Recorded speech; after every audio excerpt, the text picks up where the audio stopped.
another of the president's former confidants. After being told last month he'd be let out May 1st, Michael Cohen's release was delayed. He's now expecting to be sent to home confinement at the end of the month. The number of coronavirus cases in the U.S. is still on the rise. There are 1.3 million as of today. More than 82,000 people have died. Dr. Tom Inglesby at Johns Hopkins tells CBS this morning states need to have 4 plans in place before they fully reopen. 2 weeks of declining cases, a health system that can really care for more people if they get sick, widespread diagnostic testing available for anyone who has COVID symptoms, and then a program for rapid tracing of contacts of cases. Dr. Inglesby testifies before a House committee today. Armed members of the Michigan Home Guard have taken up places outside Carl Mankey's barbershop in Owasso as he continues to defy restrictions. The government is not my mother, never has been. House Speaker Nancy Pelosi talking up a new $3 trillion coronavirus relief proposal. Republicans call it a liberal wish list. I call it an American wish list so that we can defeat this virus, help people in the meantime. Republican Senator John Kennedy tells Fox. It's dead as fried chicken in the Senate. It's dead as fried chicken with the American people once they find out what's in it. They're talking baseball in the MLB. CBS's Steve Futterman. The first day of talks between Major League Baseball and the Players Association lasted several hours. It consisted primarily of baseball officials presenting the economics, science, and logistics of playing this year. The players are especially concerned about the COVID-19 testing procedures and how much money they will be paid. Major League Baseball wants the season to begin in July. CBS News Radio is your home for breaking news. With our team of reporters around the country and the world, we give you the coverage you can trust. At Fisher Investments, we do things differently, and other money managers don't understand why. Because our way works great for us. But it may not work for your clients. That's why Fisher Investments is a fiduciary, obligated to put clients first. It's the highest standard for a financial advisor. So what do you provide? Cookie-cutter portfolios like the rest of us? No cookie-cutter portfolios here. Fisher Investments tailors portfolios to meet each client's goals and needs. But you do sell investments that earn you high commissions, right? And make commissions when you make trades for your clients? No, Fisher Investments doesn't sell any commission investment products, and we never earn commissions on trades. So what's in it for you? Fisher Investments fees are structured so we do better when our clients do better. When it comes to helping clients achieve a comfortable retirement, we're clearly different. Visit FisherInvestments.com to find out why investors like you switch to us. Fisher Investments, clearly different money management. Investments in securities involve the risk of loss. First responders, medical personnel, truckers, cleaning crews, and all the essential workers who keep the food coming. To everyone working the front lines, thank you. From 1630 KCJJ. Good morning, Scooter. Sup, G? We're back on YouTube, recording this so that we have it for posterity. Or posterity? Posterity? Yeah, whatever. Not to be confused with posterior or prosperity. No. I've been up all since 2. Not me. We did something really stupid last night. We got frappes. Why is that stupid? Because it's coffee and there's a lot of it, and we drank it at 10 o'clock, quarter to 10, and neither one of us could. So it's full of caffeine? Yeah. Mm-hmm. Couldn't sleep. It's not the best decision? No, it really wasn't. No. So that's and then we watched a tribute to Gary Marshall on ABC. That was really good. Yeah. So we started the final or the last dance, the Michael Jordan thing. Yeah. We watched the first 3 installments of that. What do you think? Oh, it's terrific. Yeah, it's really good. Yeah, I liked it a lot. Yeah. No, they did real good. It's saving their butts rating-wise. Yeah, I can see why. Well, yeah, there's nothing else. No, but that's the last time that I was really interested in pro basketball was that team. Yeah. So yeah, it's been real interest. It was real interesting to watch that. Yeah, but ESPN needed it because everybody is there just fighting tooth and nail over there, trying to lower the cost. Mm-hmm. And so far, ESPN is holding steady. So, see, that was good. It was good to watch that. We had some leftover stew, which was very tasty, but it kind of degraded. The potatoes kind of degraded a little bit, so that it was more of a mush. But it tasted exactly the same as the. I know, but stew. they do get mushy. Yeah, they do. Yeah, but it was delicious. What did we have? Oh, Arby's. Yeah. Yeah. Arby's eats. Yeah, had a sandwich and. Did you have roast beef? I had roast beef, and Jan got some beef peppers thing that I thought you would probably like. Yeah. She thought it was real good. I probably would like it. I like Arby's. And the dog got potato cakes. So she was happy. She gets lots of crap, doesn't she? Yeah. Yeah, she does. And she seems to enjoy all of it. So, what are you going to do? It's a dog. What are you supposed to do? They only got so many years, and, all my dogs seem to live a long time. Barry got cancer and died early, but, I mean, the rest of them have all lived to be 14 years, and they all ate a lot of crap. Yeah. So, and they were happy, so. We let Wopsy lick our plates, or at least I do. And it is hit or miss. She's a little stricter Yeah, but than licking isn't getting. Well, no, she's not getting. Well, I mean, maybe she would like, I mean, if I have a steak, I'll give her a bite of steak. Oh, Ann will give some before the steak's cooked. After the steak's cooked, there's no sharing. No. Well, I don't want to give her raw meat. What? Well, she'll seek out other raw meat. Like backyard. You don't seek out raw meat anyway. Well, she seems to be getting along.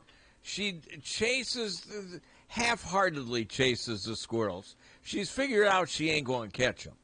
Yeah. So she'll go out there and she'll, prance around to make her presence known. Make the squirrels think, oh, my God. Yeah, the damn thing is coming at me again. But she doesn't actually, I mean, she can run. I've seen her run after the squirrels, and, at first, and I thought, oh, my God, she's going to catch them. And I don't want her killing them. She's not going to catch the squirrels, no. You're right. Yeah, and she figured that out. And so now she's half-heartedly goes out there and kind of chases them, but not at a full clip, and then comes and prances back on the deck like, hey, look, I showed those squirrels, Now, a couple weeks ago, after my Saturday show here, there was a white cat out on the roadway out there, and Wopsy was with me.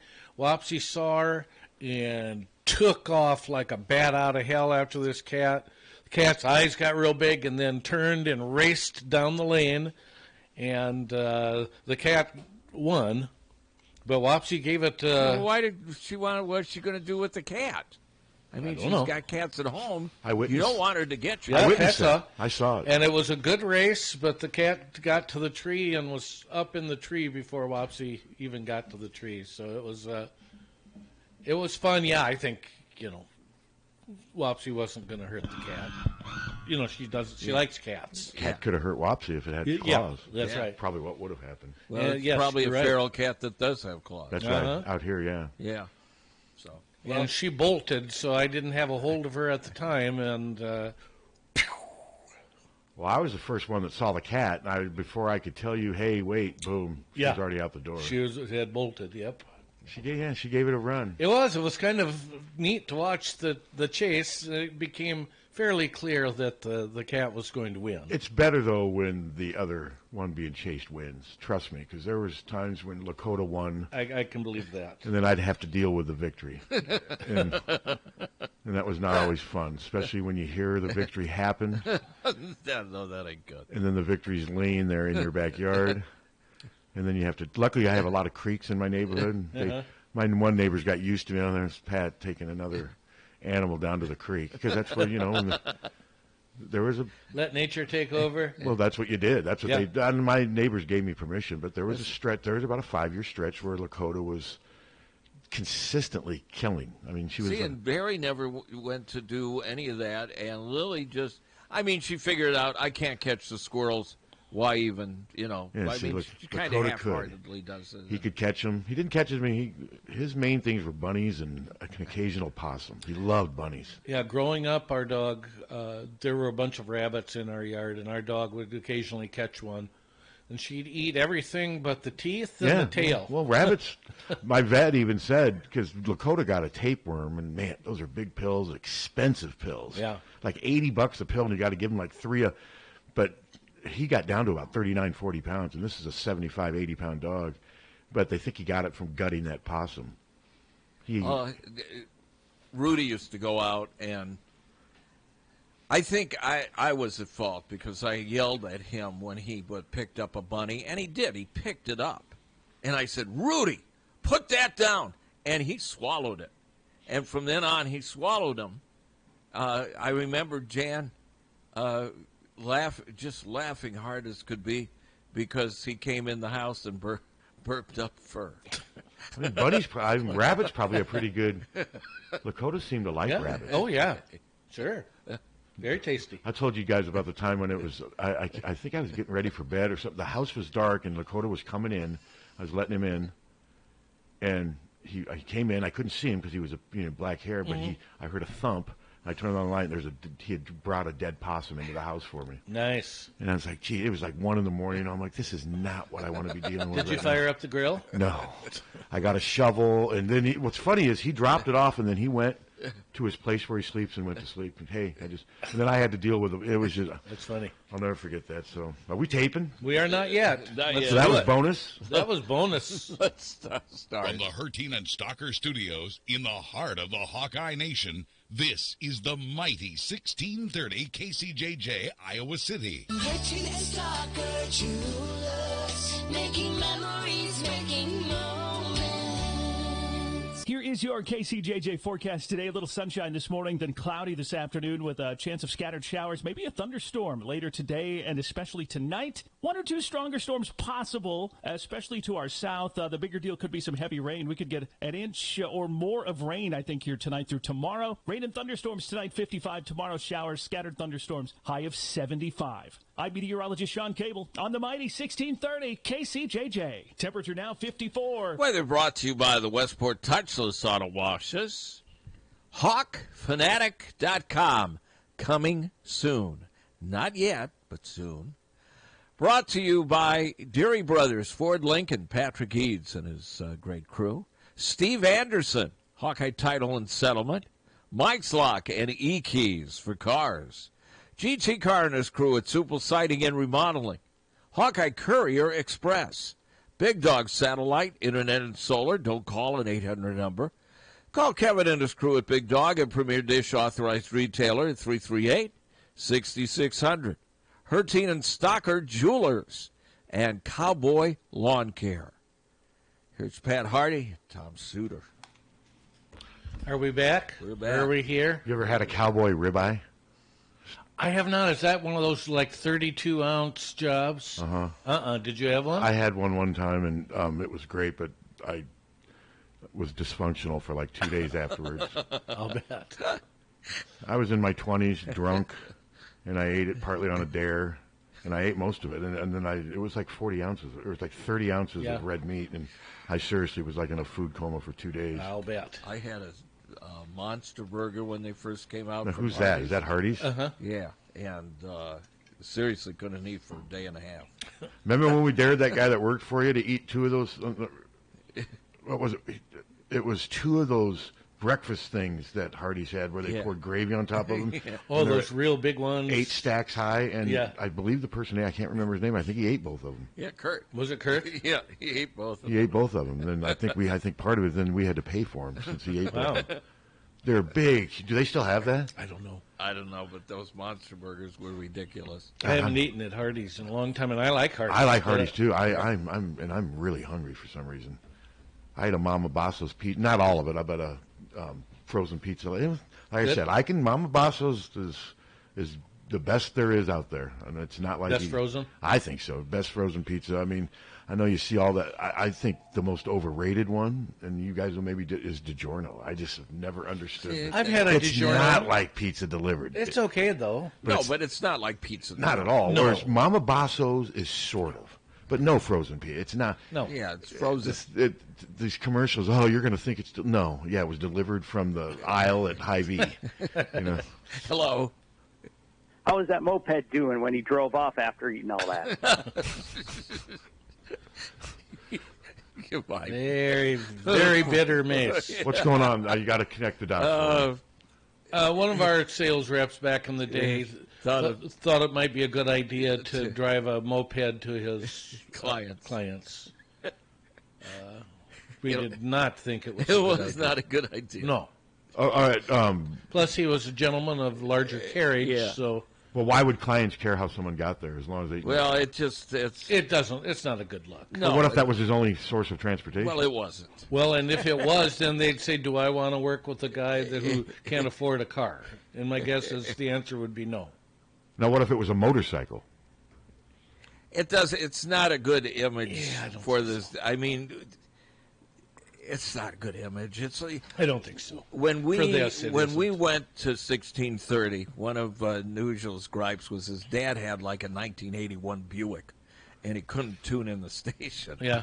And it's like 1998, and I said, I don't know that our clients want somebody that's got a 1981 Buick driving up to them. Yeah, I mean, a legit point on your part, I think. So I mean. Yeah. I see. Yeah. Okay. God, I better get a new car. Your car looks pretty good. Okay. No, you have a good car. It's a 2011. It's old though. It's 9 years old. Well, but they haven't changed really the looks of them. Well, it's a Honda Accord. Those are pretty classic looks, I would say. Ann's car is now 12 years old. No, 13. I've just never been a car person. I mean, you got to have them. I get it. Yeah. I'm just not one of these people that judges people by their cars, but I see where you guys are sort of coming from. I don't judge them by their cars, but I do love cars. Yeah, see, I've never been. You like them more than I do. To me, they're just a necessary. I don't want to call them an evil, but because a lot of car dealerships, I mean, do great things. Mm-hmm. I mean, I get great service at either one of the Dairies. No, at both, and I'm not just saying that because they've advertised with you guys and with me, but either one of those you get great. I mean, you do. AJ's place. I mean, you get great service there. I've just never been into cars. I mean, I don't know how to change oil. It isn't my thing, and I don't care about how big an engine is. I mean, but I always want to have a nice, secure, reliable functional car. Yes. Reliable, yes, you got to. I mean, you just have to. Like I got a Ford Fusion hybrid from Dairy. I've rented Ford Fusions. It's real nice. I like those cars. Yeah, they're nice. Yeah, but I've had a Camry and an Accord for the last 10 years, and I could drive either one. They're real similar, aren't they? Yeah, they are similar. Yeah, and they're good. Yeah, I got this Accord from AJ's place because my Camry got totaled in a wreck. Remember when that happened? That happened like 2-3 years ago. So now we're off from cars, food, dogs, food. Now cars. Now car talk. Podolak, when I was going back and forth emailing, he's like, "What are we going to talk about?" I'm like, with Podolak, hell, we had him on maybe 4 years ago, 3 or 4 years ago, and I don't remember talking to him during the season. I mean, he just had the 50-year anniversary of Kansas City's Super Bowl championship. I'm a little young. Do you remember that? I do, and I want to talk a little bit about his game against Northwestern. I want to talk about, growing up here.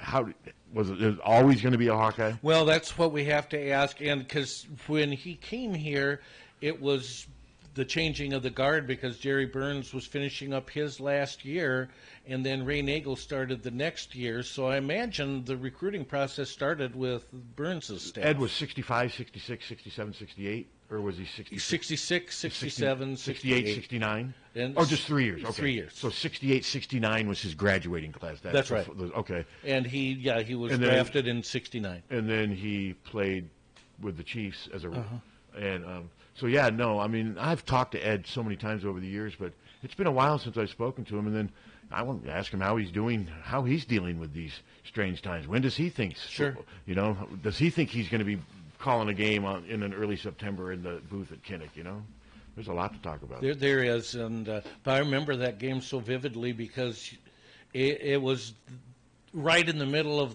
the doldrums of the 60s. You know, after Evie's successes were a dim memory, and Jerry Burns the year before Eddie came. Ed played under Nagel, right? Yes.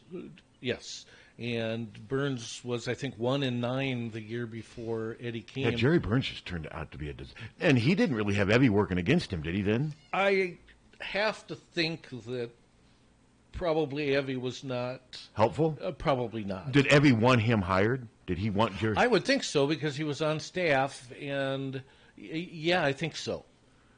Okay. I think so. So Evie was cool with resigning and going into administration, or did he make that decision just assuming they were going to allow him to be the head coach too, and it was too late by the time to turn back? I believe he was told by the board in control of athletics, you can be one or the other, but not both. And then he chose to be the AD, and I've read for lots of reasons that he was tired of the travel. And even I've read where even for health, and I don't think he loved recruiting particularly. I don't think he did. But then he became the full-time athletic director. But then years or two into it is when he would start getting frustrated with not being able to. Did he keep trying to get the Board of Regents to change their mind, or did he just have a built-up frustration that just hit a boil? I can't respond to that. I don't know. With Ray Nagel, I imagine that there was frustration for him. Yeah, because building up as they started losing without him. Yeah, because he wanted to do both things, and I'm sure in his mind, I could have totally done both of these jobs easily. It's interesting that they stuck to their guns, though, just even with the program, how quickly it unraveled with him, with Evie as the AD.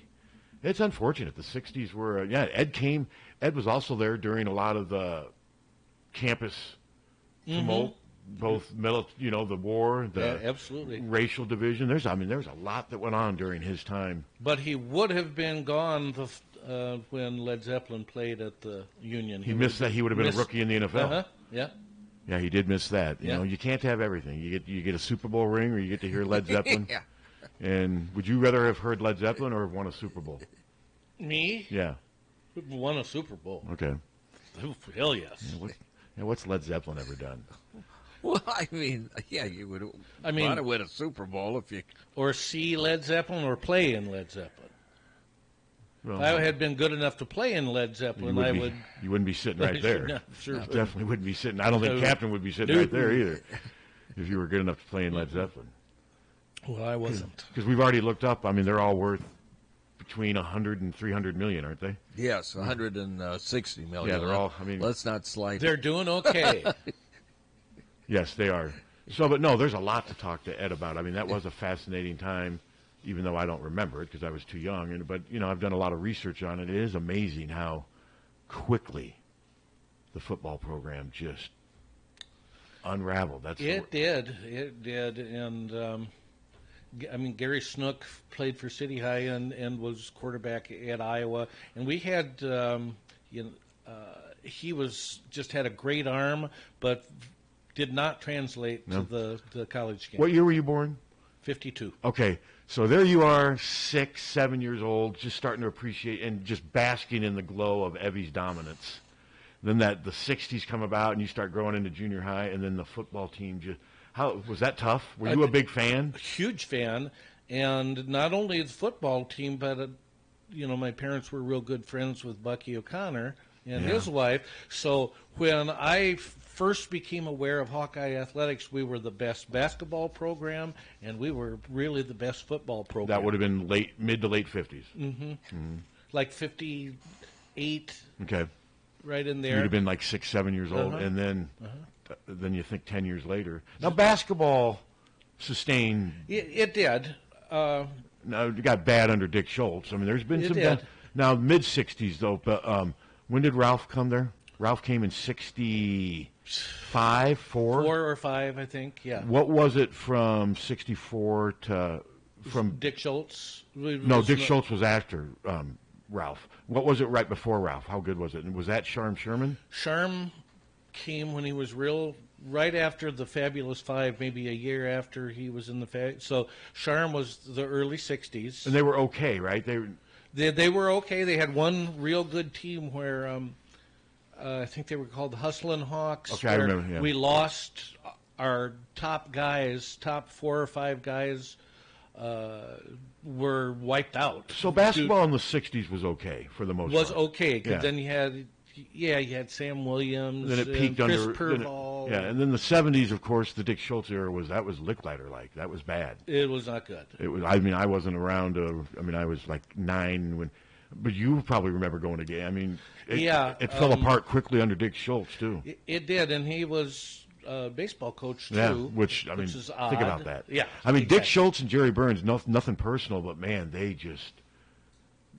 just did not take over what seemed like pretty good situations, and they just failed.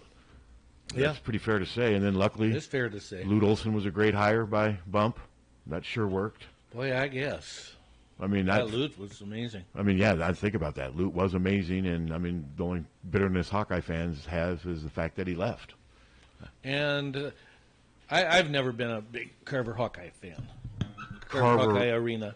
I've never liked. You think that's part of why he left? Well, no, I mean, he's the one who got he wanted that design. He did. He approved all that. Yeah. Yeah, he was pushed for that. And then funny is, the year after it's built, he leaves. Yeah. So there's Hawkeye fans have always been a little bit bitter about that. Yeah. Well, and he did leave pretty abruptly. It wasn't wasn't part of the narrative that his wife was just tired of the Iowa winners, which was part of the Ralph Miller narrative, part of the dating back to Howard Jones. Yeah. Part of the reason Howard Jones left is because his wife in the 20s got sick of the weather. He went to Duke for a year, and then he went out to USC and was actually the architect of USC's football empire, which still exists today. Howard Jones was the first one to make USC really good, but I remember reading that his wife didn't like the winners. Yeah, and he had 2 undefeated seasons at Iowa. 21 and 22. And I think he died at like the age of 41. He was young. He wasn't very old, you're right. Died of a heart attack. Howard Jones. And nobody's to blame. Remember that song? Many people will not get that reference. I got it right we away. Did. Howard Jones. I actually like that song. That wasn't a bad song. Yeah. I'll give you that was not a horrible song. You had one you were playing today, that I Need a Miracle by Mike and the Mechanics. Oh, I hated that God, song. I hated that song. If I was here, I may have put my head through the glass. My brother Steve would get violent when he heard that song for some reason. Why? Just hated that. I mean, I didn't hate it that much to where I was going to get violent. When you say violent, like he may just punch somebody. He had a visceral reaction to that song. Well, it's just a song. Just at the guy's voice, he didn't. I didn't like it. I did not like that song. Yeah. Who are they part of, Jim? Mike and the Mechanics. Genesis. Yeah, Genesis. I've never been a big Genesis. I mean, some. Steve Owens from Muscatine writes, I drive a 1991 Crown Vic Baby Blue super clean, and my radio doesn't get 1630. I do, however, have 3 cigarette lighters and 4 ashtrays. Now, would you hire him? No. No. But I might try to borrow a cigarette from him if I smoke, which I don't. But all right, what were we talking about again? Oh, Genesis. I've never been a big Genesis. What was that album they had? Duke. Now they had Peter Gabriel, right? Wasn't he? And Phil Collins. Yeah. I've never been a Phil Collins fan. I think he's a good drummer, but his solo stuff I found nauseating. I didn't love a lot of Phil. A lot of it was nauseating. One More Night, and I Can Feel It Coming. I just, God, feel it coming. What was it? Susie Studio? Susie Studio. What was it? Susie Studio. Oh, I thought it was Susie Studio. No, it was not Susie Studio. Well, he said he wrote that song with, he said He said blacks write songs, he said, where they just hang out on a chord forever. He said, so I wanted to write a song like that where they just hang out on basically one chord Well, it didn't and work. riff on it. Well, he made money off it. He did. He made a lot of money off it. I just found it nauseating. But he's a good drummer. Great drummer. He actually, on these Tommy Bolin, the 2 CDs I have of Tommy Bolin, Phil Collins is one of the drummers on Oh, yeah, a couple he of was the a songs. great session drummer. Yeah. And I just don't remember that part of him. He does. He's still doing. I mean, he's still doing session work. And doesn't he still drum? Like, does he still tour? Well, he was either. I think he had launched a comeback tour and was filling. Oh yeah, he was filling venues. stadiums. It was a limited. It was a limited No. tour. I don't think he would fill Kinnick. For a long time, he said he was sick of himself. He goes, I heard myself on the radio so many times. I could see that happening. Sick of it. Yeah. Yeah. And I think I actually do remember reading that, Captain, and I remember agreeing with him. Yes, I was sick of your stuff, too.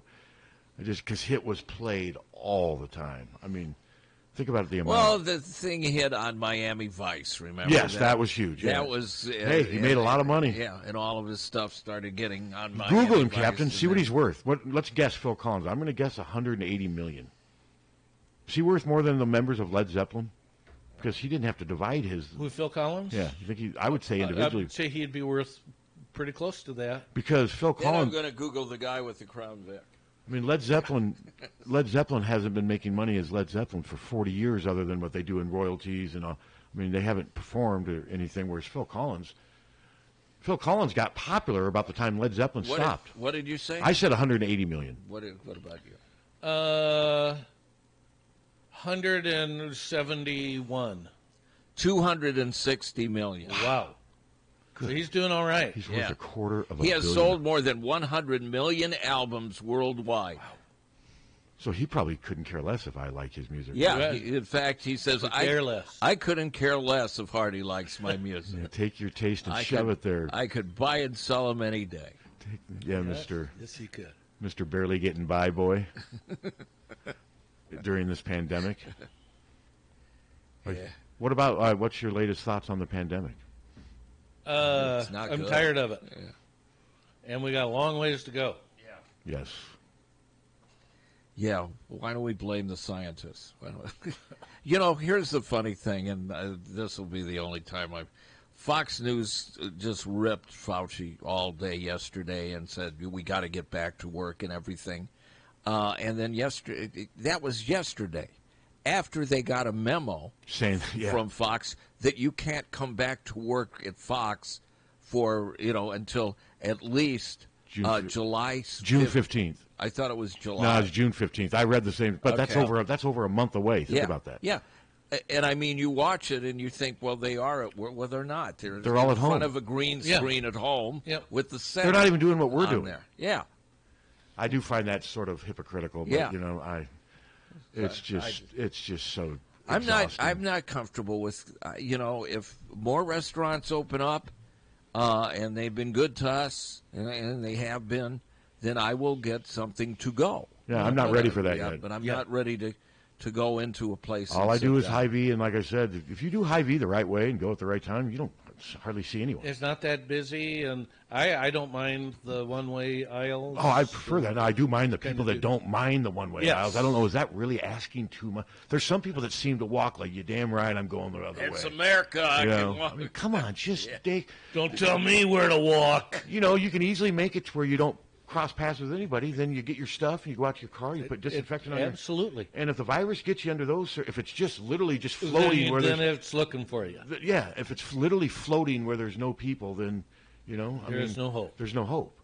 So, because the last 2 times I've been to Hy-Vee, and plus, like I said, I get in and I get out. I don't go in there and fester. Absolutely. I get in and get out, and then I just always have hand sanitizer. But the last 3 times I've gone there, I can't find freaking any disinfectant. No. And they're like, we get them, they ship them to the main center, then we get a certain amount, and then they're like, this girl will send you, and then people just come and I go, can't you put a limit on how many people can buy? Because some person bought like 9 of them. There's no reason for that. They've been trying to do that, but then people want to fight with them, and that's why, I got 409. That was the closest thing I could get. That'll work with the counters, but it's still not. I've got a little bit left of the Clorox thing, but I've literally tried the last 3 days to go in there and get, and Nothing. And barely any toilet paper still at the Hy-Vee on First Avenue. It's just, I don't get the hoarding. No. I just don't get it. And the last 6 times I've been to Hy-Vee, consomme, there is 0 consomme. Why? I don't know. Why? But there isn't any. Why wouldn't you buy Progresso or something? They're You're just- going to buy. The soup is weird. There's days where there's no cream of mushroom soup. There's a strange run on Planning things for sometimes. Thanksgiving when you make the green bean casserole.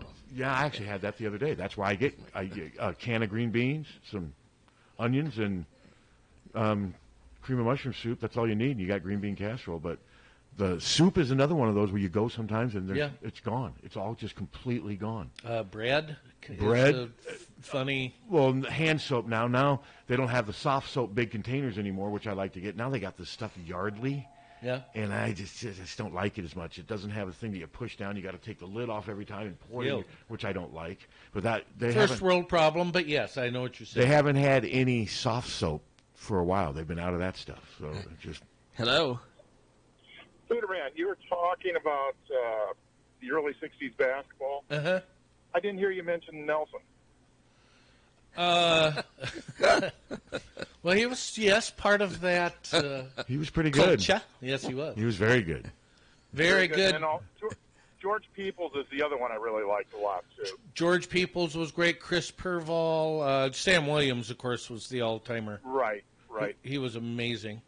Chris Purval was pretty good from... When did Evie retire? 60, after the 60 season. Football. 60? Yeah. Because I've been on YouTube, as desperate as I am for stuff, I've been watching some old football games. Uh-huh.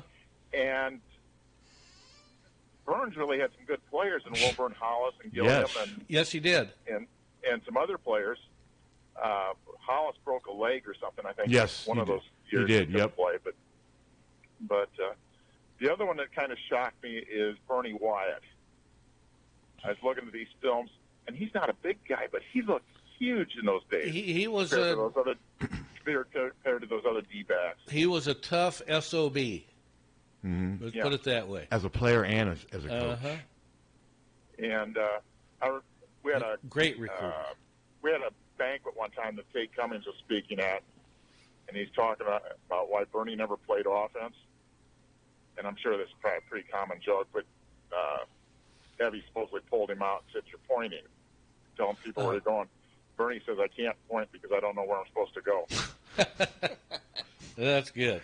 I see Bernie. I got a feeling Bernie knew what he was doing, but I think that was a big Cummings joke. Well, I see Bernie a lot at Hy-Vee. Do you? I always see, and for some reason we seem to meet in the frozen section. I don't know what it is. I don't know if I would recognize What's Bernie funny or not. is I see him at Hy-Vee a lot, but about a month ago, I couldn't find any toilet paper at Hy-Vee, so I went over to the Walgreens right across the street. Uh-huh. Who do I walk in and see? Bernie. Bernie Wyatt. Bernie Wyatt's right there. And I'm not sure, but I think he was the most valuable player in 1960 or He something may have like been. that, No, he too. was good. Wouldn't doubt it. No, he was a really good defensive back, very tough, and I know he was my brother's position coach at Iowa, and he was tough. I mean, he was tough on his players, but man, could he recruit. Okay. Well, I thought I'd get you off Hy-Vee and maybe back to sports. That's fine. That's fine. I've run out of material too. Other than, did you guys catch the cornhole contest on ESPN on Saturday? I missed that, but I taped it, so What was we'll it? watch it later. Cornhole tournament. Oh, I did not catch that. No. What the? Get your mind out of the gutter, Captain. Did they really? They did. Yep. Really? And I've always kind of thrown for the hole, but these guys just throwing about a foot in front of it and let it slide in. Yeah, So. that's the technique. Yep. Okay, I'll let you guys go. All right. Wow. $7.95 a subscriber for a cornhole tournament. Yeah, I can't remember the last time I watched ESPN. Well, last night for me, because I was watching the Michael Jordan thing, the Last Dance or whatever. Was this a new one? We watched the first three. Because aren't they already showing some more than once now? Or are they? Oh, I don't know. I did not happen to watch any of it last night. But see, I thought they were doing all the new ones on Sunday nights. They are. And then during the week, I've probably watched the one that you. I have HB or I have. Yeah, that's the ESPN only on thing. demand. That's the only thing that I've seen. What I don't understand are they're going to start letting you bet on people playing video games now. Yes. Wow. That's complete. I just don't. I'll pass on that. They already have. I mean, there already is a thing where you can bet on people. Well, one of Sugar Ray's coworkers bets on the Taiwan baseball teams. Says he's doing real well. I keep hearing a bell ring. That's my phone. Oh, Bing. Is that are those sales all coming in? I hope. Yeah. That'd be great. Big, huge advertising commitments. Would love that. You know, ESPN was showing cornhole tournaments before the pandemic. This is true. Seriously? Yes. Yeah, they've been showing them for a couple of years now. Okay, so if they got the cornhole tournament, then what did CBS Sports and NBC Sports got? Yeah.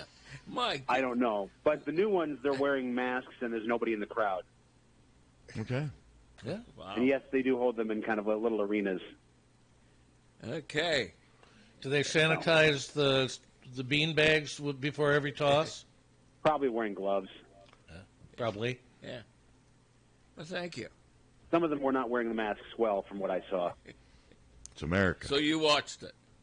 I watched like 5 minutes of it. Yeah. Wow. Tommy Lang. Tommy bringing it. I'm not getting it. I'm not getting it either, but the video thing's even stranger. No, I don't. No, they've been doing that for some time, betting on. That's just that's amazing. It's a thing, Twitch. So what game are they playing? They changed games. Yeah. I mean, Warcraft and all. Is Call of Duty? Is that Call still of a big Duty, thing? Duty. Yeah. Hello. Did any of you guys see that Mike Tyson's getting back into boxing? Well, I've been seeing the video of him boxing and stuff, so that's part of it. I mean, he's getting. Is there a senior circuit? Is he going to really fight guys in their 20s and stuff? Wasn't he 60? No, he's my age. He's like 54, 55. He said he's going to do 3 or 4 round exhibition fights. Okay. Against who, though? Did he say who the opponents are going to be? Men or women? Didn't say. I'll tell you what, though, he could still bring it. I mean, those videos. These videos are frightening. God, to think that you have a 55-year-old friend who at just 1 second could just unload on you. He's still in pretty decent shape. He is 53. 53, okay. No. Yeah. Maybe some sports writers could volunteer to get in the ring with him. Well, that was always the joke back when he was in his prime. I remember sports writers saying, for $1 million, I'd get in the ring with him for a minute. Well, I was able to beat Mike Tyson in Punch-Out, the video game. And people bet on it? So I think I could stand there Thanks, with Charlie. him. I don't think I would. You have for $1 million? Would you have gotten in the ring with Mike Tyson in his peak for 1 round? I wouldn't last 1 round. I would last 1 punch. Well, would you have taken a fall, or would you have absorbed the hit and tried to forge ahead? Would I would try to avoid him. You would have danced. You would have all eat him. Would you have talked smack while you're backpedaling and stuff? Yeah. Come and get me, big boy. Bet you How can't. much do you think he's worth? Mike Tyson, well, at one point He was bankrupt at one point. So I'm I'll going to say say $15 million. $10 million. $3 million. Okay, wow. He really. I mean, that's pretty. It sounds pretty good to me, but still, this was a guy who at one point made more money than anybody in sports. Still better than Randy Quaid. True. Hello. By 4 million. Yeah. Hello. I can't believe how much of a hard time people gave Jordan over gambling.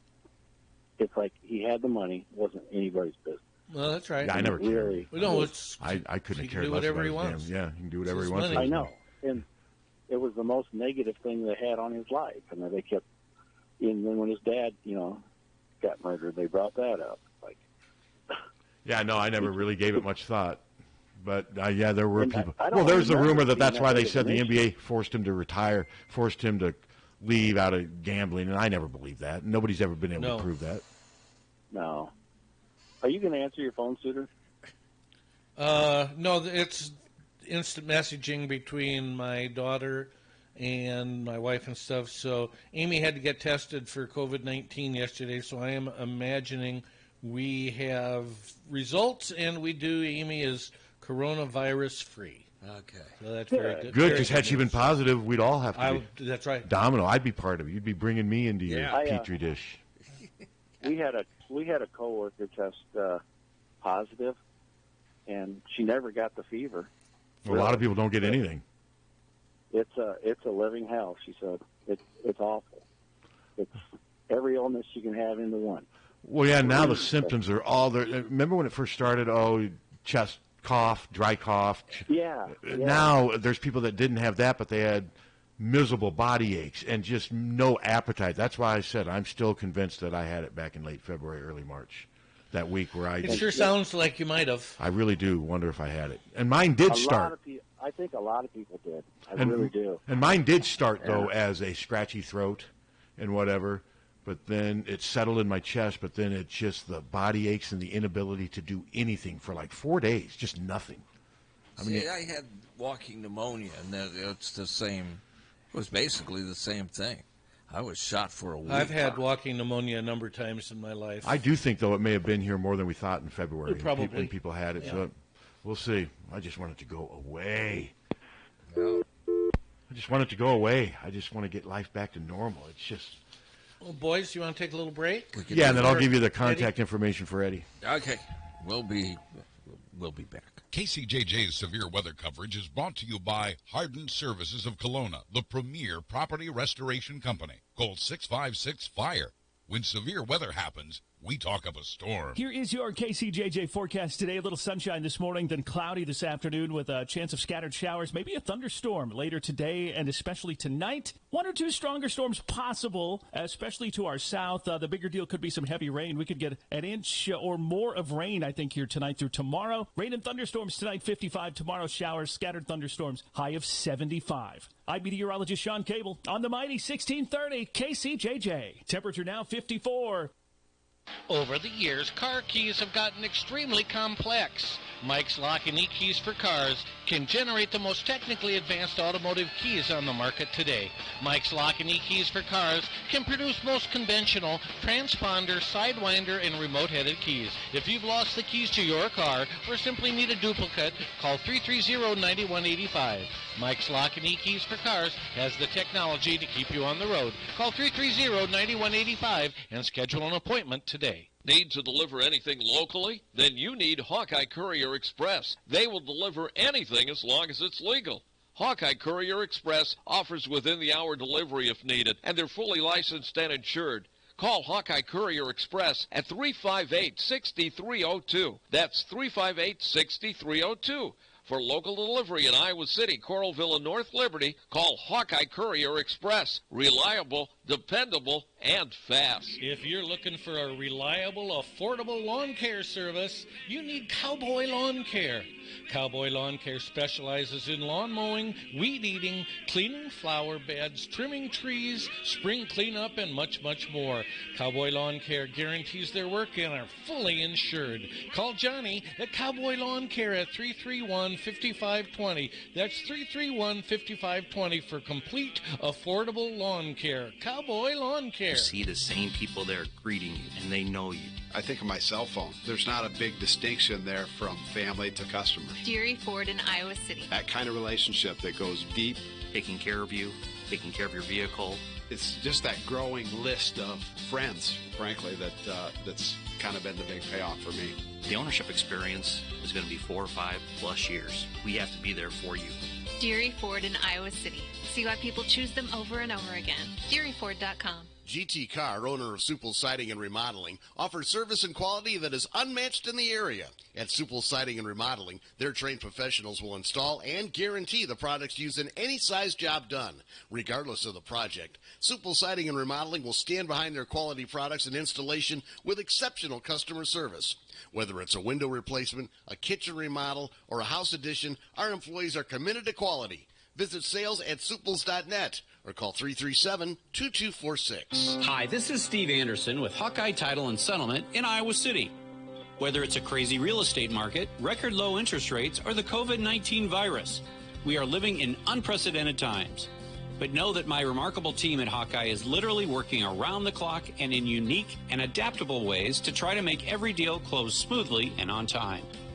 We appreciate your understanding, patience, and flexibility as we power through this tough time. We're going to get through this together. Hey, everybody, it's Kevin here from Big Dog Satellite and Solar, your local TV expert, and I want to tell you about Dish TV. If technology, value, and customer satisfaction are important to you, then it's time to cut the cable cord once and for all. Upgrade your TV experience and start saving with Dish today. Drop by Big Dog Satellite and Solar on Blair's Ferry Road in front of Rockwell. Call 395-0800 or visit us on the web at BigDogSatellite.com. We are Big Dog Satellite and Solar, your locally operated and trusted satellite satellite TV experts.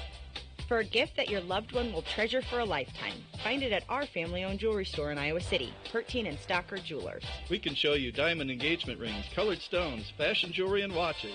Our jewelers are on site, so we can design jewelry for that special person in your life. We are Harty and Stocker, serving Iowa City and the surrounding area for 3 generations. Harty and Stocker Jewelers, downtown Iowa City, and HartyandStockerJewelers.com. Ask for Willa, Terry, Tim, or Kate. One of us is always there. When storm clouds threaten, head to SevereStudios.com, the premier storm chase and weather platform. Watch live tornado video, check interactive radar, and see when storms will reach your location. You can even connect with storm chasers live in the field. With forecasts you can trust, right here on the mighty 1630 KCJJ, you'll be prepared for whatever the weather may bring. Morning and night, weekdays, or weekends. Get the latest severe weather information from Severe Studios. That's SevereStudios.com. Always local. 1630 KCJJ. Are we back? Yeah. HawkFanatic.com coming soon. Coming to a theater near you. So would you go to a theater now, Steve? No. What if there were 6 feet, nobody within 6 feet of it? No. I'm not going. No, I'm going to wait. I'll wait till June. June 15th sounds fine to me, and see what's going on then. Yeah. I'm not.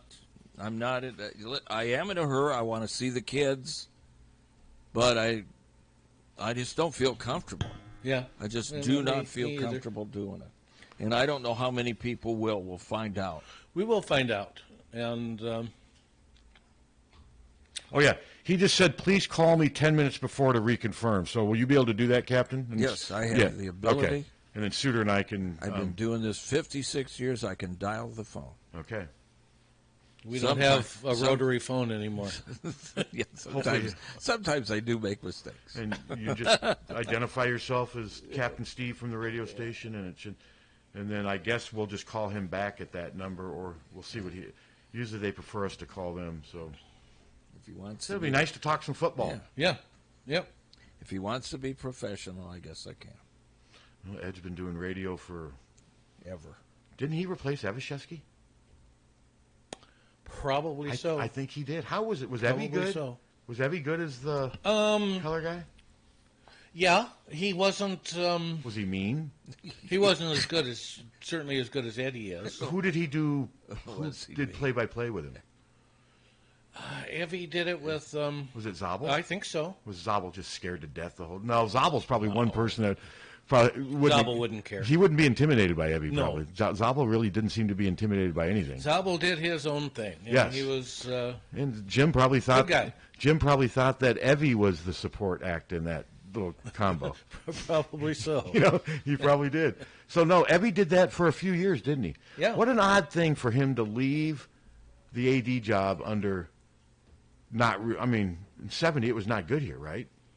When he left. You mean as far as sports go? Well, just as far as morale, sports, and... Well, everything was up in the air then. I mean, the country was... But then he stuck around to become the football color analyst. I find that odd. Because it seems like it was pretty... there was some hard feelings, weren't there?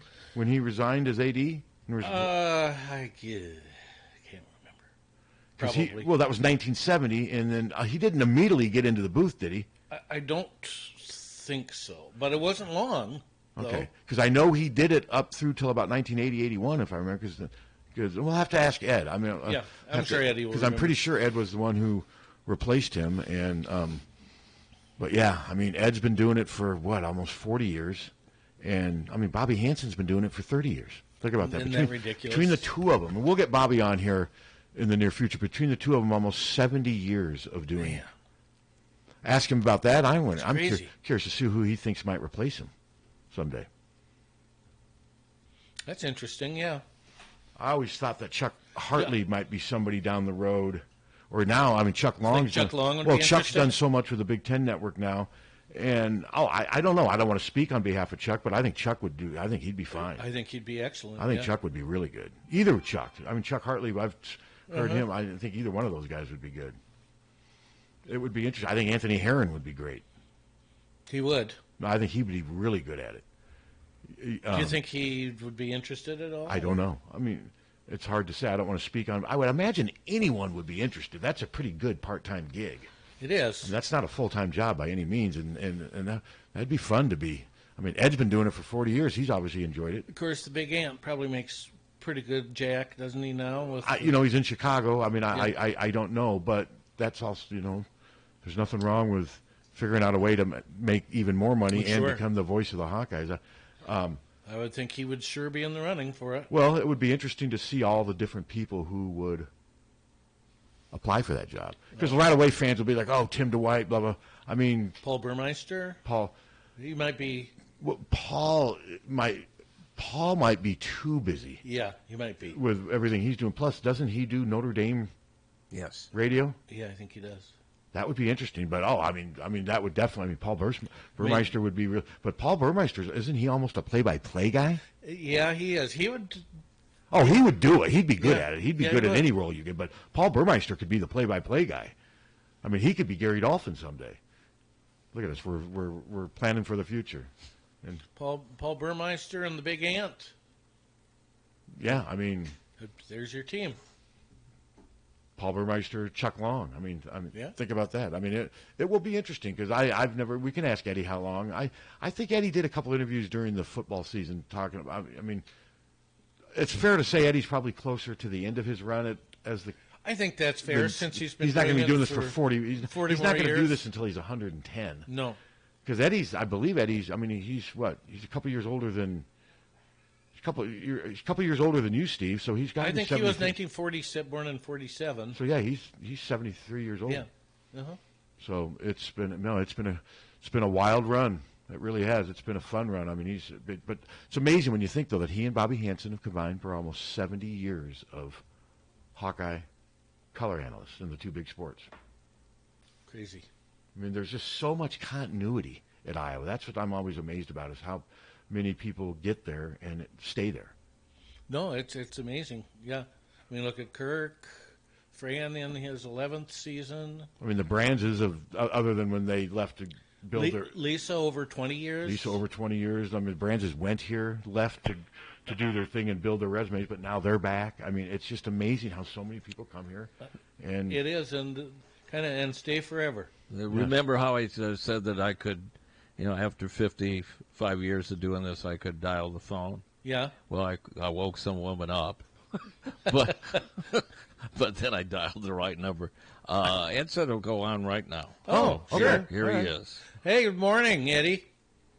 How are you, Pat? What's going on, buddy boy? Eddie, I'm doing all right. It's myself. You got Tom Suter, and you got Captain Steve here in Iowa City. We appreciate you doing this, and I think fans would love to hear from you.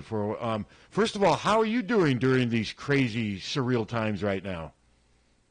Well, doing really well. We're sequestered here or quarantined in West Des Moines. Okay. And at least there's some golf driving ranges open, so I've been working on my golf game a little bit.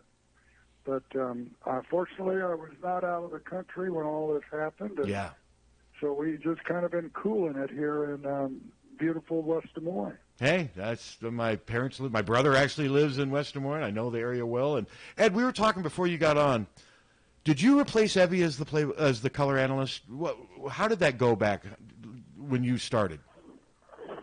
Now, just a second. I've got a little bit of problem hearing you. Can you repeat that? Sure.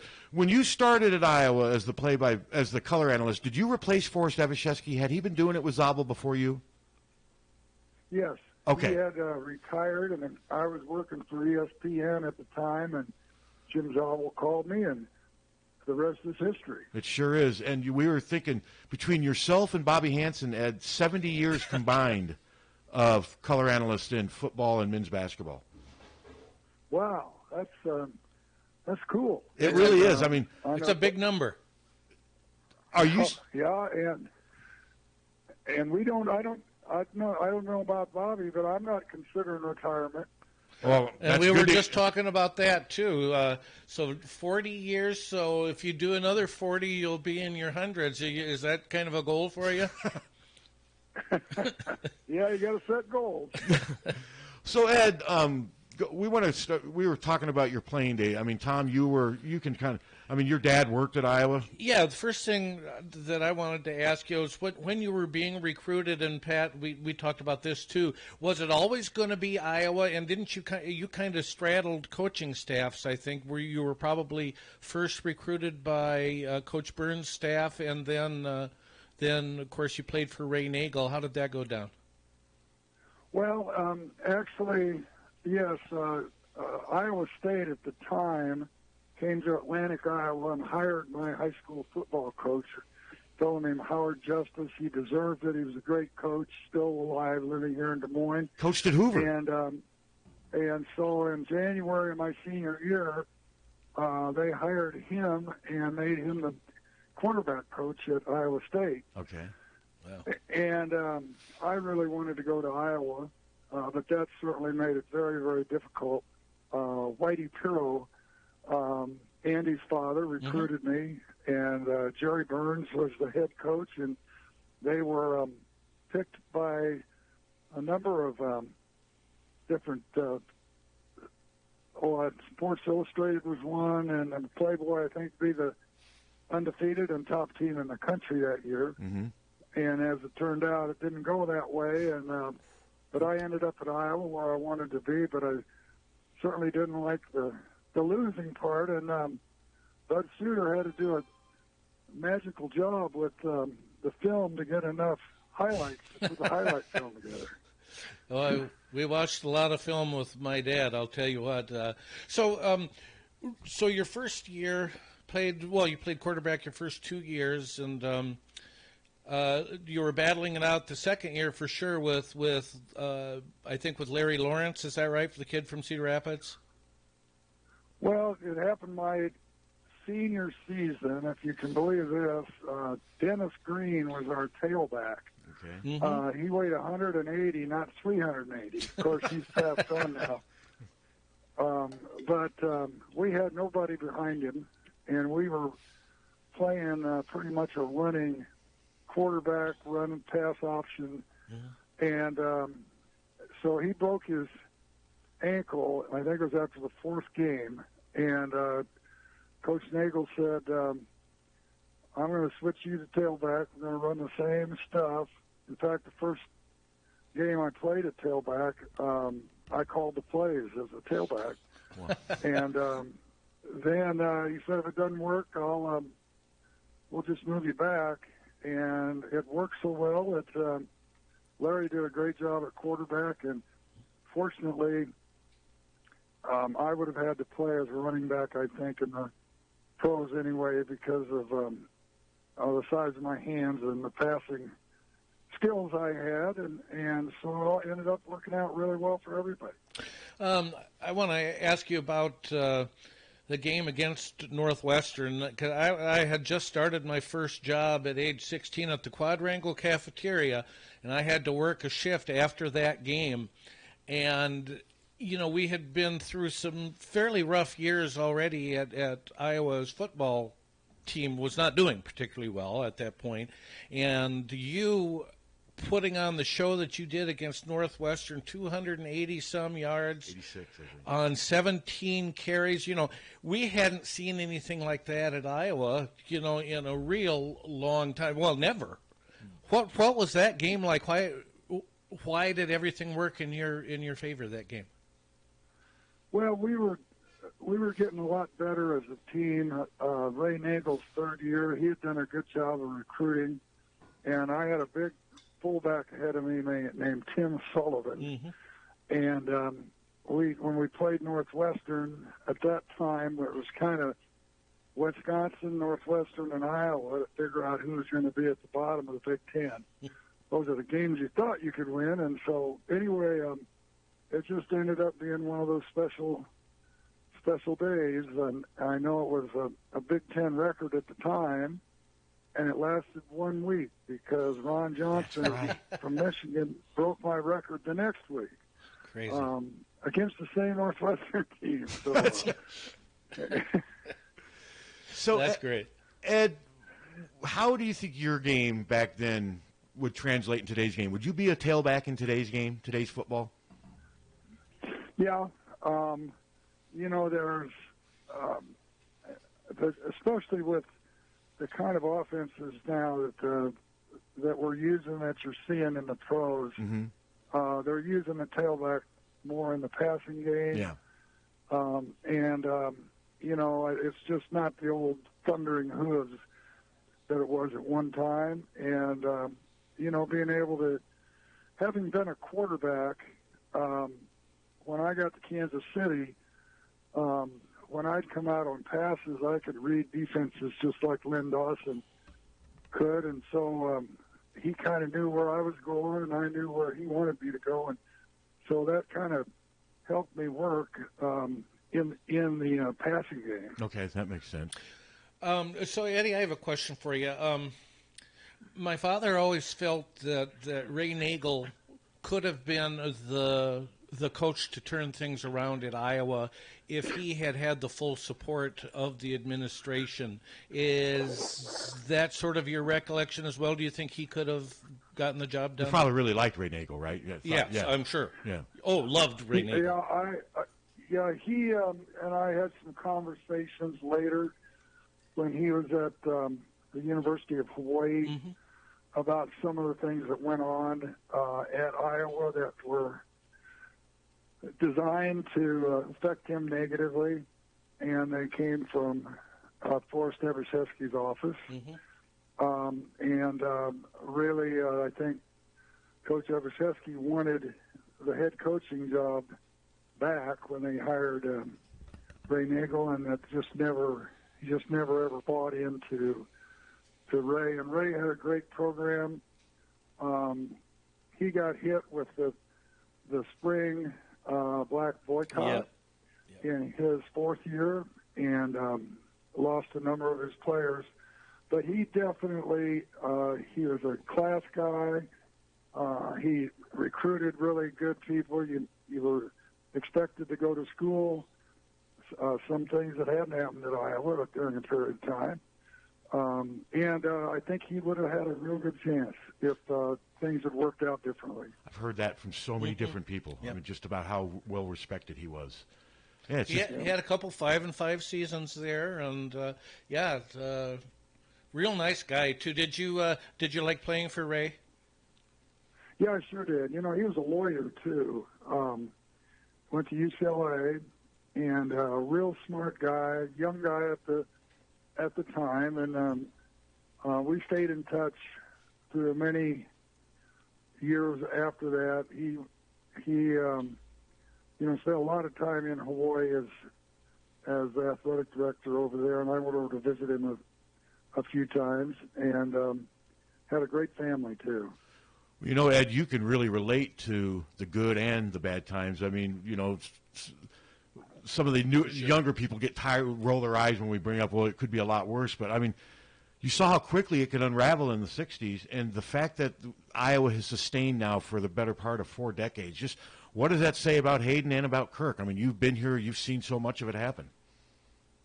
Well, it's amazing. When you look at 2 head coaches in 40 years and, 3 athletic directors. Yeah. Just compare that to, say, Illinois, who's our neighbor to the east, and very similar rural-type campus area. They have St. Louis and Chicago to recruit out of, which is back in the days when they were drive-in recruiting places rather than fly-in. That's why they had some great teams at the time, is my opinion. But just compare us to that program down there. And it all goes back to Hayden. He came in and just changed the whole philosophy and the fan support. And he just he didn't.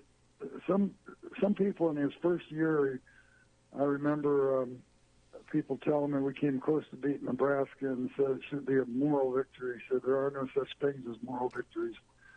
And when he went into the College Hall of Fame, they had a day for him in Iowa City, and I'd say at least 50 or maybe more of his ex-athletes came back to honor him, and only a couple of them had played pro football, and they were either still playing or they weren't there. But he said, this is the proudest part of my career. He'd point out kids. He's in the insurance business. This guy here works at a big accounting firm, and he said I got them as boys, and I sent them on their way as men, and he was a terrific guy. Well, and in 1969, you got drafted in the second round by the Chiefs and had just an amazing career. Did you think at the time, gosh, I think I'm going to play at almost 10 years? Yeah, I was going to ask that same question. Did you surpass your expectations in the NFL, Ed? Well, you work hard to get there. I was drafted in Canada as a quarterback, and Eagle Keys was the coach of the Saskatchewan Roughriders. And at that time, Kenny Payne was playing in that's right, Canada. And so I went up there to visit, and Eagle Keys, who was the head coach up there, said, we'll match anything that Kansas City gives you, but, you ought to be aware of something. Do you know who the starting tailback is in Kansas City? And I said, yeah, Mike Garrett. He said, yeah, you're right. He won the Heisman Trophy. And you think you're going to go down there and beat him out? And after 2 days in Regina, Saskatchewan, and that made Omaha look like Hollywood, I said, I'm going to Kansas City. And look how it turned out. And so they traded then Mike to San Diego in my second year. I ended up, I tore a hamstring my rookie year and missed 9 games because of that. But by halfway through my second year, I had the starting job and pretty much hung on to it for the next 8 years. No, it's an incredible story. I mean, now when you started doing I keep saying play by the way, color for Iowa, did you look at it long term? Did you think, yeah, this is I can see myself do, or did you take it year by year to begin with? And are you surprised that you've been doing it for this long, that it's piqued your interest this long? Well, I started when I retired from the Chiefs. I went to work for NBC in New York and did NFL games. Mm-hmm. And after the first year, I really disliked being neutral and flying in and out of New York and commuting. And so at that time, a guy named Scotty Connell, he was my superior. He was the general manager of sports at NBC. He went over and started ESPN, and they had Exxon as their partner. And he had convinced me to go over and do college games and go with him. He took Jim Simpson with us, too, who's a Hall of Fame announcer. Yeah. And so for a year, I did ESPN games. And in fact, at the end of that year, they had a little worked out of a makeshift trailer in Connecticut. And I said, I'm not sure where this is going. And that's when Jim Zabel called me and said, Forrest is retiring, and I'd like to talk to you about coming back and doing the color for the Hawkeyes. And I went, wow, that's great. I don't have to be neutral anymore. And I can follow the Hawks around. And I said, I don't even have to sleep on that one. Well, that's great. Jim, sign me up. So how many years was it then, just a couple years later, that Iowa broke Hayden broke the mold and got the team to the Rose Bowl? Was that your first year doing it, Eddie?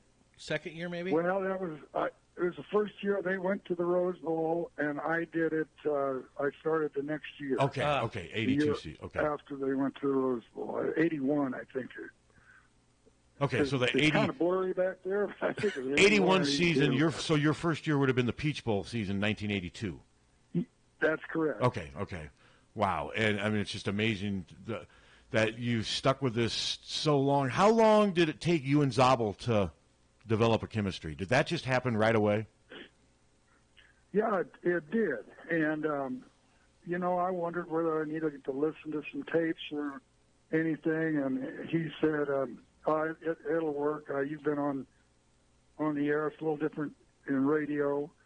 In TV, you've got that 7-second replay, and you've got a director down in a truck, and he's going to tell you what's going on, and half the time he doesn't know. And so I first got caught describing something that didn't happen because the director said, now you're going to see the tight end release. So he said, here, you are your own instant replays. And then his greatest advice was early on, he said, well, here's the way it is, Ed. When they say you're on the air, start talking until you think of something. I can just hear Jim's.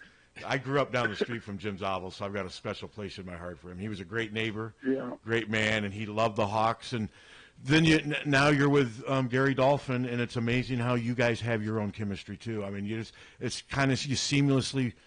I mean, you make it look so easy, Ed. And I know one of the biggest compliments I get from fans when they say that you make a game so easy for them to understand when you're doing that. And where does that come from? And the fact that you played quarterback some, do you think that helps you in the booth too? Because it seems like you do make what could be complicated so simple for listeners.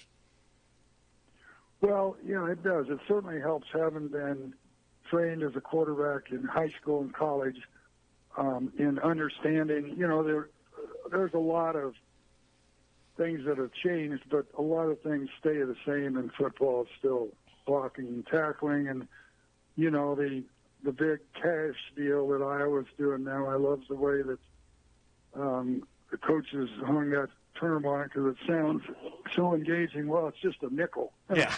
That's what they call it, and a dime. But like doing things like that, it makes the game sound more exciting, and I think it creates a different vision for people. When you sit up at that level too, and I don't use binoculars except after the play because I want to be able to see the entire field and how everybody moves. And pretty much there were some keys that if you watch right away, 90% of the time, it's going to take you right to the ball. Mm-hmm.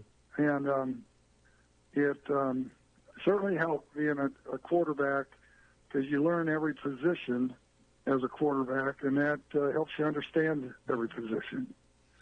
Well, and as a high school quarterback, weren't you one of the bigger players on the field? Well, now when I came out of, you mean in size? Yeah, in size, because you were not small by any means. I mean, what was your playing size at Iowa and in the NFL? Well, when I got to Iowa, I was 6'1", 173. Okay, so you were a little lighter than I thought. Okay. Yeah, and when I got to the NFL, I was in the high 190s. I played at about 2'5". Okay. Of course, we didn't have anywhere near the weight programs that colleges, high schools, junior high schools, pros have today. Mm-hmm. We were one of the first NFL teams to actually have a weightlifting coach, and it was kind of just coming into off-season workouts and stuff. And it was a whole different deal. You basically had 6 months off. You had to go take care of yourself.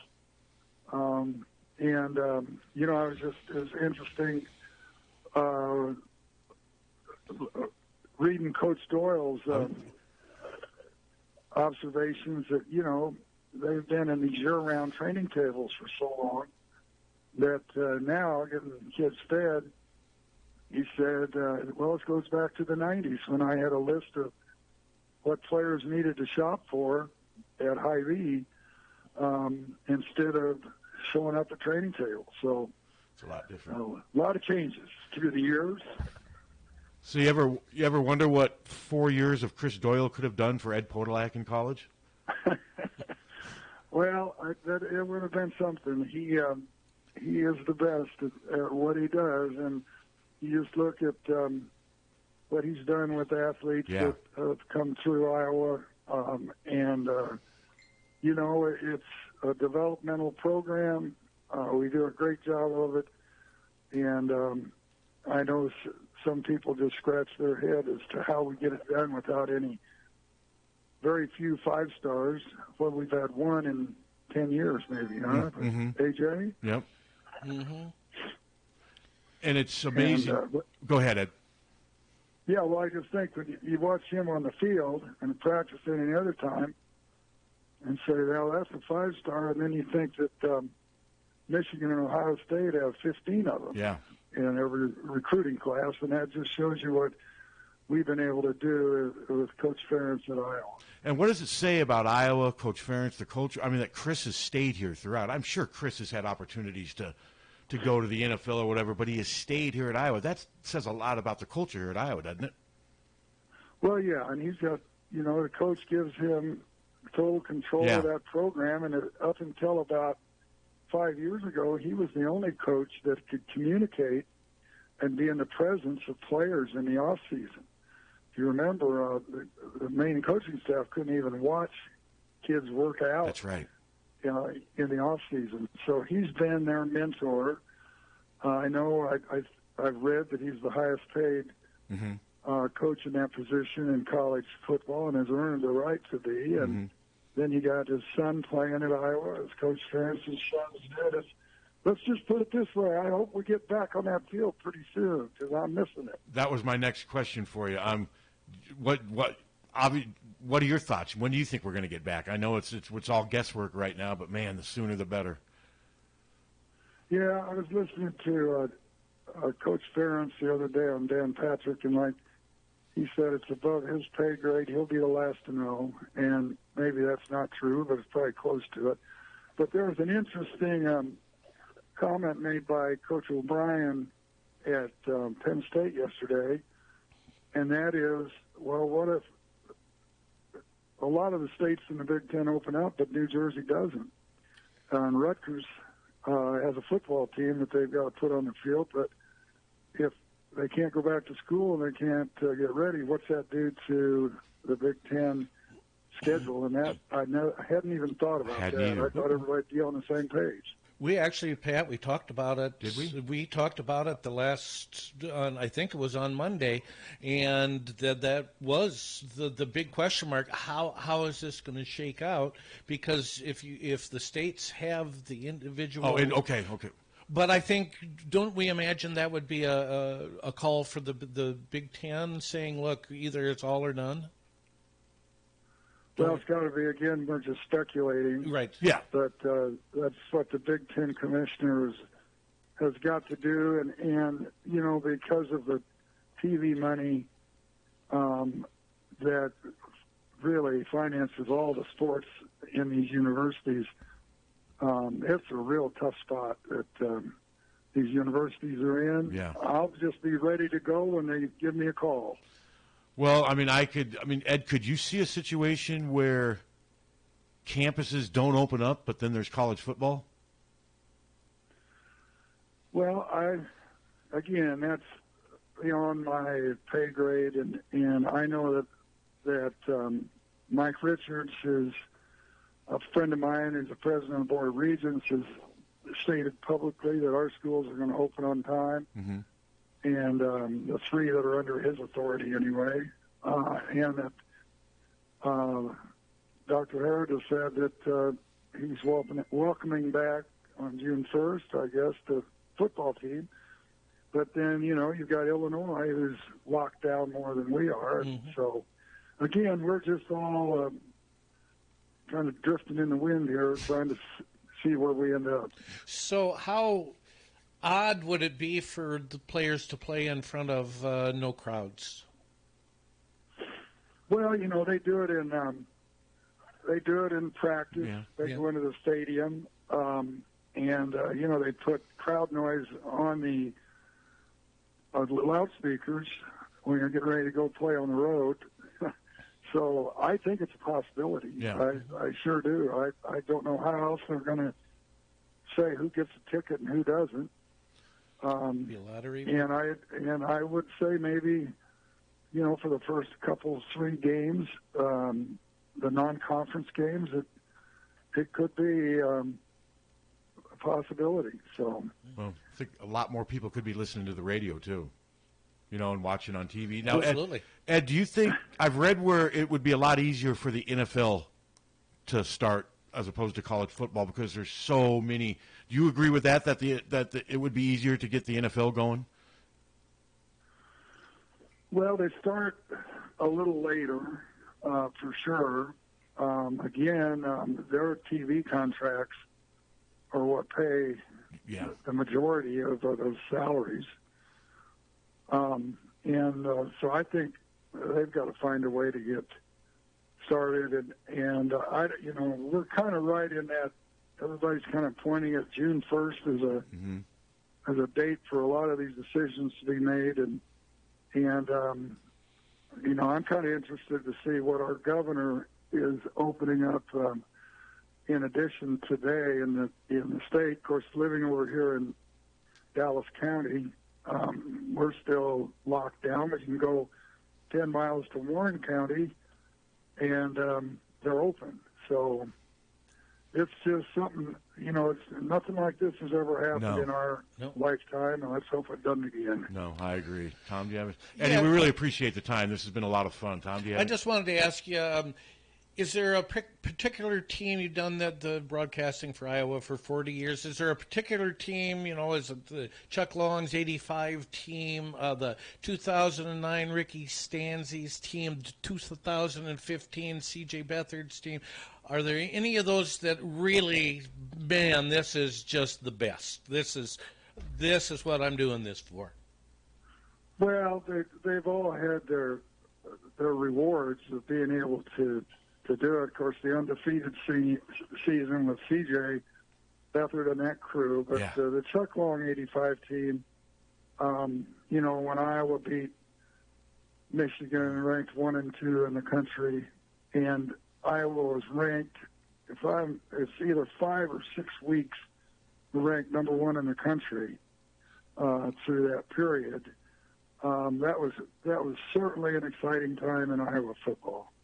Yes, it certainly was. It sure was. It certainly was. And, coming off a 5-year stretch where they won 47 games, and there was a lot of momentum after that holiday. Now this pandemic has kind of brought everything to sort of a screeching halt, but there's a lot of momentum, positive energy with Iowa football right now. Wouldn't you agree, Ed? I mean, coming off a 10-win season, key losses, but there's a lot of good players coming back. Yeah, there are, and we're going to be pretty good at the quarterback spot, too. A lot of improvement there in the 2 years that he's been in the program. And, it's in the NFL, if you go back there real quick, those teams that have changed coaches or the Brady signing and things like that, they don't have any time to work together with their players in the offseason. They're certainly going to be more challenged than, say, let's go back to college, Iowa, who really has a good program of building at each position. So we'll see what happens, and you guys have a great day there in Iowa City. Thanks, Eddie. We appreciate you being on. I really enjoyed this. Thank you so much, Ed. Let's do it again. Go Hawks. All right, Go thanks, Hawks. Eddie. All right. Oh, that was fun. Absolutely. And sounds like he liked your dad. Yeah. Everyone did. He was one of those guys. Was he a glass half full guy who during a time? Yes. And he had to he be, was. didn't he? I mean, even though... Yes. I mean, because he had to put a lot of positive spin on a lot of negativity. Yes, and his official title was Director of Athletic Relations. Okay.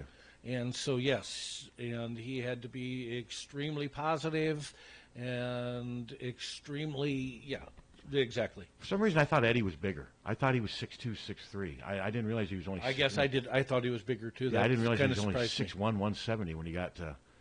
and then, so very big. No, then he was 205, was pretty big for a running back in those days. But for some reason, I just thought he was bigger. But what a great story! And like he said right away, he's got no plans on retiring right now. Yeah. I mean, he enjoys it, and it's not a full-time grinding job. I mean, he does it he does it 12 weekends out of the year, And I think it's that more. Would be almost perfect. I think it's more of an enjoyment than it is a job for him. Mm-hmm. You know, and he does a really good job at it. He and sure Bobby both do. He's really good. Yeah, and him and Dolph just have perfect They do. chemistry. Mm-hmm. And Dolph's got good chemistry with Bobby too. They've both done a good job with it. Well, we're very fortunate about that. But yeah, I mean, it goes back to the culture at the University of Iowa in a lot of ways, where we started talking about this at the onset of the program about the longevity, the stability, continuity. Not just coaches, but I just realized we didn't ask him Kinnick.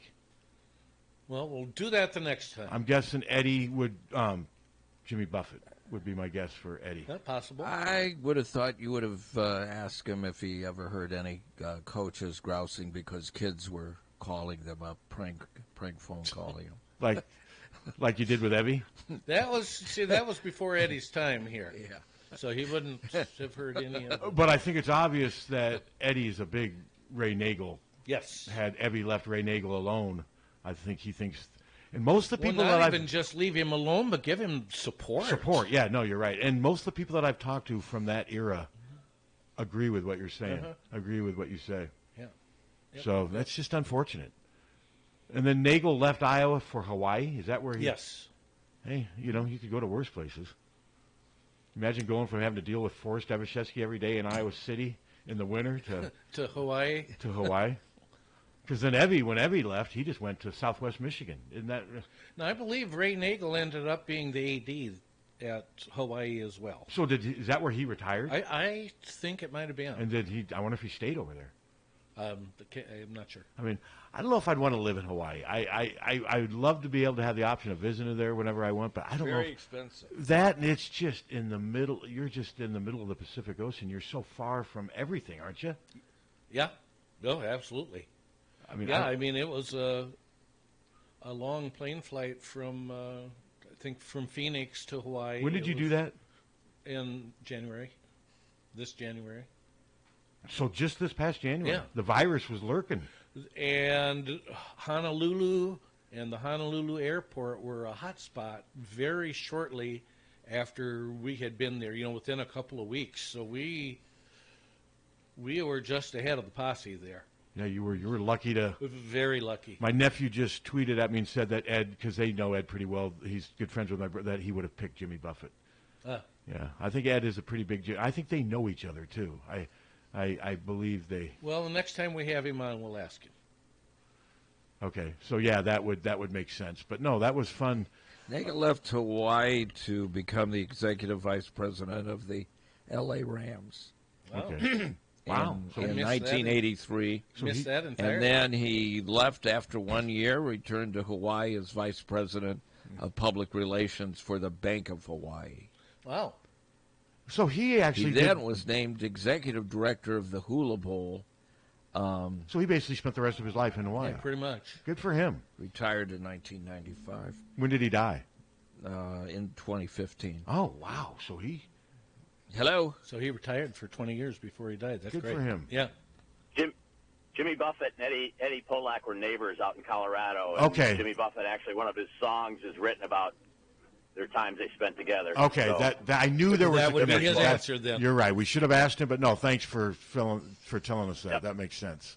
I knew Phil Kinnick. Oh yeah. Yeah.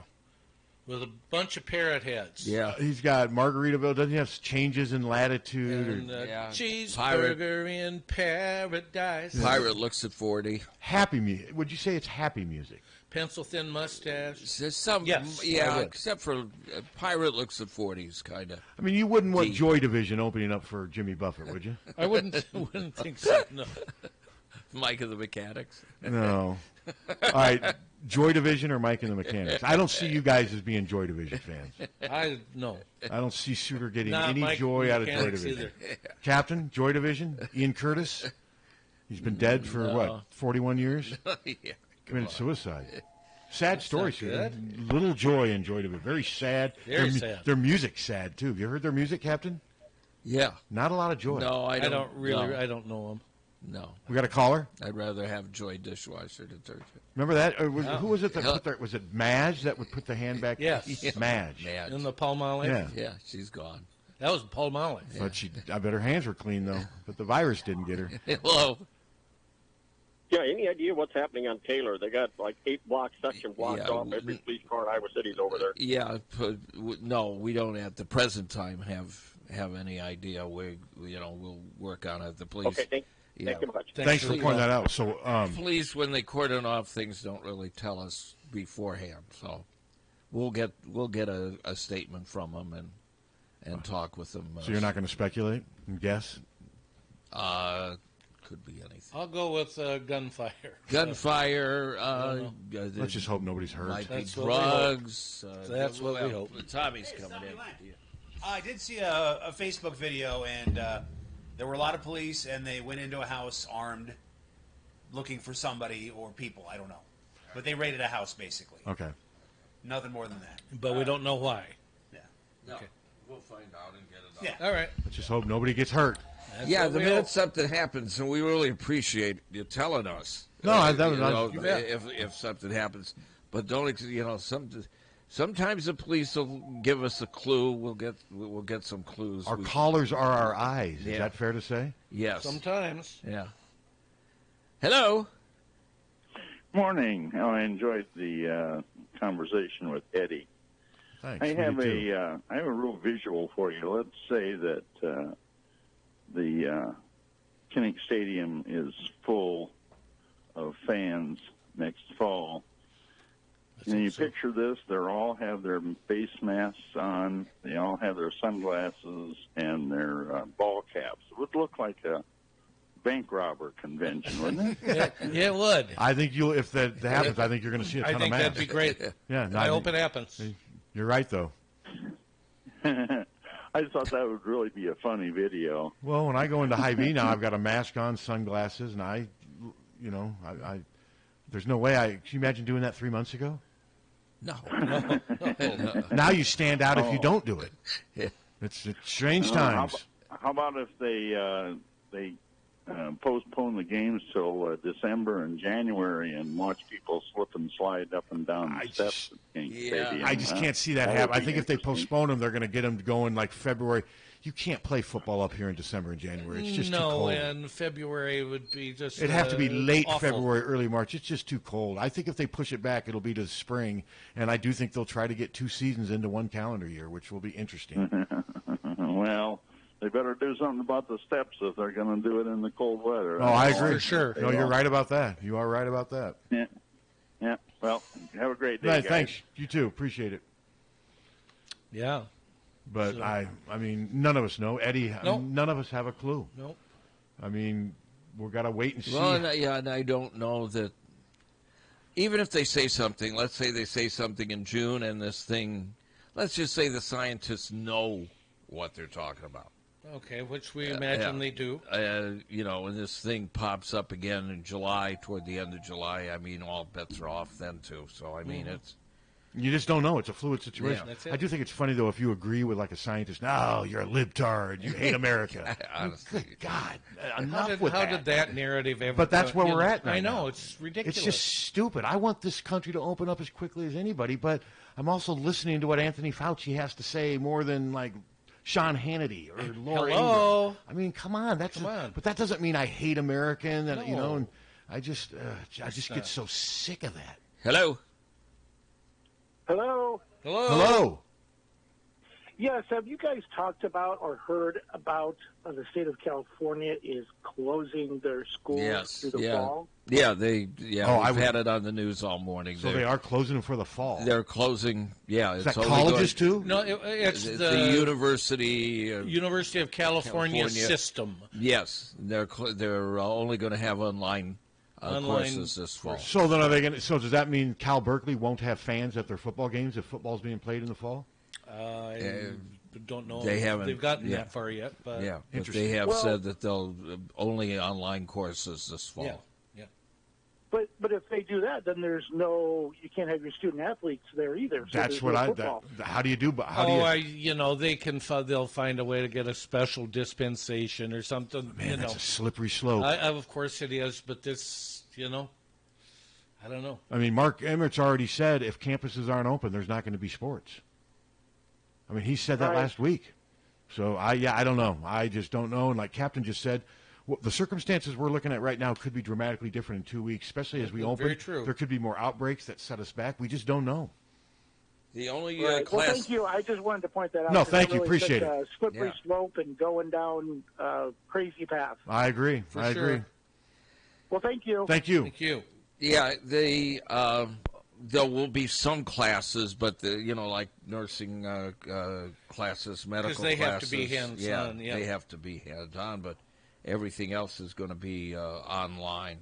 So, which makes me want, because Mark Emmert's been pretty clear about that. If they're not, campuses aren't open, there won't be. He made it sound like there won't be sports, there won't be football, there won't be volleyball, there won't be anything if campuses aren't open. Hello. Hi, it's Ann. Hey. So it's the Cal State schools, system schools that are closing down, not the University of California schools. So what's They the have difference? systems. What's They have the Cal difference? State University systems, and then they have UC University systems. So like Cal State Northridge, Cal State, Fullerton, LA, Cal State Fullerton. Okay. Well, it here's. is, I mean, I think they have two That's just so university bizarre. systems in the state, and it was Cal State that's going online in the fall. Okay, but Cal Poly is different, right? I have no idea. Okay, Cal but Poly's. I do know Berkeley's in the UC system, not the Cal State Okay, system. so Berkeley for now. Isn't that right? Well, and you have It's UC Berkeley, right? Davis and that, yeah. It's just so weird that some are going to do it and some I aren't. think it's two separate systems. Now, someone could call in from California and prove me wrong, but I know somebody who teaches in Cal State, LA, and she told me they've gone online in the fall. Okay, what I've got here is Cal Poly students may not be heading back to San Luis Obispo, as there will be no in-person classes at California State University's 23 schools next semester. Yeah, that's the Cal State system, Okay. not the University of California system. Gotcha. So do they have a list of those, Steve? But think about how bizarre that is. One is doing it, and the other. And- I mean, just- well, the other may the follow other suit. Won't. No, I know, but it's just so I mean, bizarre. That's just the announcement. I read that in the paper this morning too, Okay. and that's just the announcement that I saw. Anyway, ringing off. Thank you, baby. Talk to you Thanks. guys later. Thanks, Ann. Bye. It's just this is just such a weird time. I mean, I don't mean to sound like a broken record, but it just is. It's a weird time that I'm actually sort of getting used to, which is scary. A little bit, but every day it's something different. You know, there's something else weird that pops up that maybe you hadn't thought of before. You know, and when you're looking ahead to things like sports and stuff, you know, it's like an onion. Every time you look at one part of it, there's another layer. And I still don't understand the hoarding. I No, don't- not at all. Hy-Vee is going to be open tomorrow.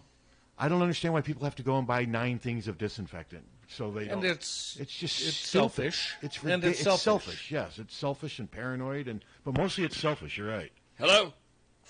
Can you imagine a scenario where Iowa State and UNI have a bunch of holes in their schedule? They're going to play a few teams, and could this be a one-time opportunity to have a round robin between the 3 state schools? Are we talking football? Football, yeah. I mean, we play UNI and ISU this year anyway. Yeah, they're on the schedule. Yeah. Yeah, I'm saying a home and away with each one. Oh. The home and away with Northern Iowa, well, I guess now, I mean, the tough thing there is you're looking at a stadium that holds, 18,000 people? But if there's no fans... No, you're right. No, that's right. You're right. I mean, Well, interesting. who knows? That's interesting. That another thought. That is definitely a thought if fans aren't going to be part of it, yes. That's interesting. Right. No, that is. Under those circumstances, it could be done. And like I said, I'm still not convinced that all of us in the media are going to be like at Kinnick and doing post-game. I still think it's going to be who's zooming who. I believe it is. I think there's going to be. I think Iowa will start funneling in the Aretha Franklin song during post-game. Who's zooming who? And then I seriously think Kirk Ferentz will do a Zoom thing for 15 minutes after games. And then there'll be 4 or 5 select players, and then most of us. There may be 1 or 2 pool reporters they let go to Kinnick or whatever, but I think most of us will be at home doing Zoom. That's just my gut feeling as of now. Hopefully I'm wrong, but I think that's what it'll Well, I hope that it's even that. I hope that it's really even do. that, yes. I hope, because if it's that, then that means there's at least games being That's played, right. games that we can watch on TV, games that people can bet on, Yep. but we're still, the Iowa City, the community would be rocked by not fans. Well, yeah, $110 million. Because where does the television revenue help them? Whereas it doesn't. No. No, that would be a crippling blow to the local economy, which is already in a spot of trouble. Limping, Yeah. yes. Yeah. I don't know how many restaurants do you think could survive a year without football? Well, look at all the hotels we got. Not very many. What do you think would go first, restaurants or hotels? I will say restaurants only because of the backing. Exactly. True. Okay, yeah. But the hotels are not going to be. They're not doing well now. No. Well, the whole tourism industry, no portion of it is. I mean, airlines are down. Functional, Isn't right? the airline business down 70%? I think 90%. 90% now? I think Hey, I will say I got my stimulus check in the mail 2 days ago. Congratulations. Just out of the blue. It came in the mail. I thought I would get it deposited. Well, if you take what I owe in taxes and my stimulus check, I'm down. The government's winning. But any little bit helps. Still something. I still got to pay my taxes. Hello. Good morning. Good morning. I graduated from the University of Iowa in 1970, and I have three very memorable experiences. One, during one of my season ticket periods, I had the opportunity to sit beside and talk with Hugh Drake, one of Alex Terrace's roommates and co-players. Okay. Cool. Very cool. The second one, several years back, I had an opportunity to get tickets to the broadcast booth viewing room, and having Eddie on reminded me of that. Eddie was, of course, calling color, but his parents were in the broadcast view booth with myself and two friends. Cool. And Eddie was constantly high-fiving the glass, running out of the broadcast room into the viewing room, talking to us, running back and forth. The man was just going absolutely crazy, having a fabulous time. He loves what he's doing. Love people that love their work, and Eddie sure does. Absolutely. And then the last one, of course, having graduated from Iowa in 70, I had some knowledge of those people. I have in the last probably 8 years had an opportunity to meet and become very good friends with Chuck Long. So there's Awesome. a lot of memories and a lot of history with a lot of former guys. Yeah, that's awesome. And your last year at Iowa was the Big Ten champion basketball team, the six-pack. Yep. Mm-hmm. Yep. In fact, I lived in Country Club Estates. Yeah. And back at that time, I think Ben Gilmore, Glenn Vidnovic, Eddie, I don't know about Chuck, all lived out there in Country Club Estates. So it was kind of a crazy time. Well, that's awesome. Thanks for sharing. Thanks for sharing those. Appreciate it. Yeah. Good. Have a great day. You too. All right. Now, where are Country Club Estates? Is that in Coralville? Trying to remember. I don't know. We should have kept him on. I was going to ask him. I can't remember. Country Club Estates. Maybe this is him again. Hello? Yeah, Country Club Estates is on Melrose, right across from Finkbine. Oh, okay. Gotcha. Okay, I know. Okay. Yep, now I know what you're Gotcha. talking about. Okay, yep. I remember seeing that sign. Okay, thanks. All right, well, we should probably I didn't realize it's 10, shut her down 10:40. here. Thanks again to Ed Podolak. Had a lot Yeah. of fun reminiscing with him and talking a little bit about what we hope is football here in the near future. We hope so. All right, thanks for listening, everybody. Have a great day. Need pizza? Perfect for lunch, dinner, catering, pickup, tender dates, breakups, birthday parties, rehearsal dinners, business meetings, tender dates, late night, social gatherings, before the show, after the show, tender dates, before the big game, after the big game, after your walk of shame from your tender dates, and everything in between your tender dates. Swipe right for Need Pizza. We're perfect for everything. Need Pizza, 207 2nd Avenue Southeast, Cedar Rapids, Iowa. Now taking orders online for pickup Tuesday through Saturday from 11 to 2 and 4 to 7. Go to needcr.com for details. Are you looking for a place that sells some really cool smoking accessories? Well, check out the Hazy Hideaway in Cedar Rapids. Looking for a shop where all the glass products are made by local artists? Well, check out the Hazy Hideaway. They